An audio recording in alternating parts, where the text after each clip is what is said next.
से अपन निकल जाते, समय नहीं मिलता, पूजन अपन घर नहीं कर पाते, लेकिन रास्ते में परमात्मा का अगर नाम लेते हुए हमारा सफर हम तय करेंगे तो समझ लो कि हमारी पूजा हो गई। परमात्मा के नाम को जीवन में कभी भूलना मत प्यारे। सूत जी महाराज कहते सोना काफी 88,000 ऋषियों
निगल लेता है।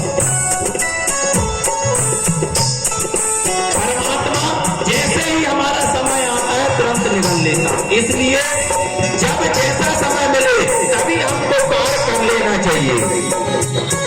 मारे मारे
हे महादेव, चलो हम ब्रह्मा जी से पूछ लेते हैं कि हमारे मकान का वास्तु पूजन कब होना है, कब गृह प्रवेश होना है।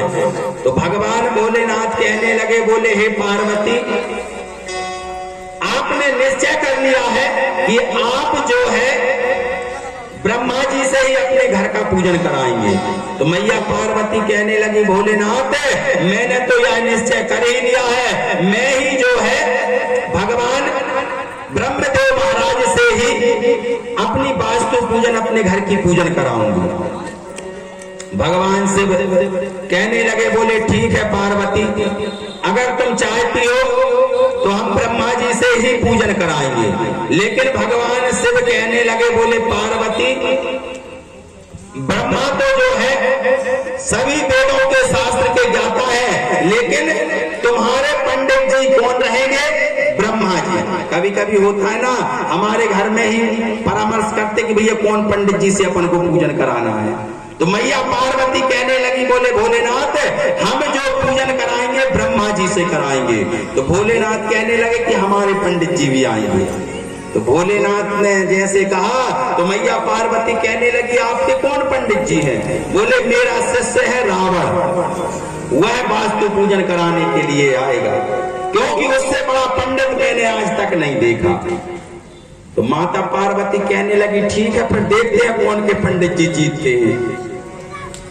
भगवान भोलेनाथ के यहाँ पर सभी देवी देवता आ गए और सभी देवी देवता आकर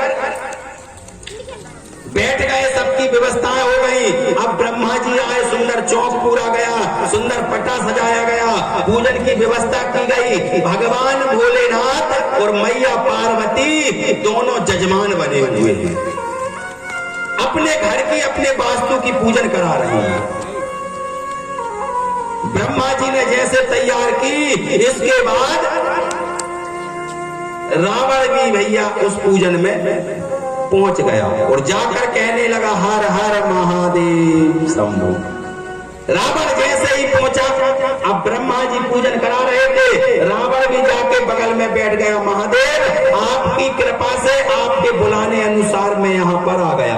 रावण ने जैसे ही नेत्र फैलाए तो नेत्र फैलाकर क्या देखा? बोले वाह, कितनी सुंदर नगरी, कितना सुंदर महल जो है भगवान भोले नाथ ने मैया पार्वती के लिए बनाया है। अब ब्रह्मा जी और रावण दोनों ही पूजन कराते चले जा रहे हैं। पूजन चल रही है, सुबह से दोपहर हो गई, दोपहर से शाम हो गई, शाम से रात हो गई और रात से फिर सुबह हो गई। माता पार्वती कहने लगी, ऐसी कैसी वास्तु पूजन, फलाहार तक के लिए छुट्टी नहीं दी। तो भगवान